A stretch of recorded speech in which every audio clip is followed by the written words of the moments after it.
Cricket Bangladesh West Indies one day সিরিজে আজ অঘোষিত ফাইনাল। সিরিজ জয়ের হাতছানিতে মাঠে নামবে দুই দল। মিরপুর স্টেডিয়ামে দুপুর 1:30টায় শুরু হবে সিরিজের তৃতীয় ও শেষ ওয়ানডে ম্যাচটি। সিরিজের প্রথম ম্যাচে বাংলাদেশ 74 রানে জয় পায়। দ্বিতীয় ওয়ানডেতে নাটকীয় টাইয়ের পর সুপার ওভারে ওয়েস্ট ইন্ডিজ 1 রানের জয় নিয়ে সিরিজে সমতা আনে। দুই দলের সামনেই এবার সিরিজ জয়ের হাতছানি। আফগানিস্তানের কাছে 3-0 হোয়াইট ওয়াশ হওয়া টাইগারদের র্যাঙ্কিংয়ে উন্নতি ঘটাতে সিরিজটি খুব গুরুত্বপূর্ণ। দ্বিতীয় ওয়ানডেতে একাধিক ভুলের খেসারত দিতে হয়েছে বাংলাদেশ দলকে। স্পেশালিস্ট ব্যাটারদের ব্যর্থতা, হোম কন্ডিশনের সুবিধা নিতে না পারা, মেহেদী মিরাজের ভুল অধিনায়কত্ব, একাধিক ক্যাচ ড্রপ, সুপার ওভারে ইনফর্ম ব্যাটার রিশাদকে ব্যাটিংয়ে না পাঠানোর কঠিন মূল্য দিতে হয় স্বাগতিকদের। সুপার ওভারে 11 রানের টার্গেটে প্রথম বলে 5 রান ওঠার পরও পরের 5 বলে 6 রান তুলতে পারেনি বাংলাদেশ।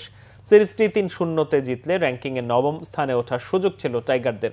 সেই সুযোগ হাতছাড়া হয়েছে। এখন সিরিজটি জিততে পারলে ওয়ানডে র্যাঙ্কিংয়ের রেটিং পয়েন্ট বাড়ানোর সুযোগ থাকবে। শেষ ম্যাচে টাইগার একাদশে একাধিক পরিবর্তনের সম্ভাবনা আছে।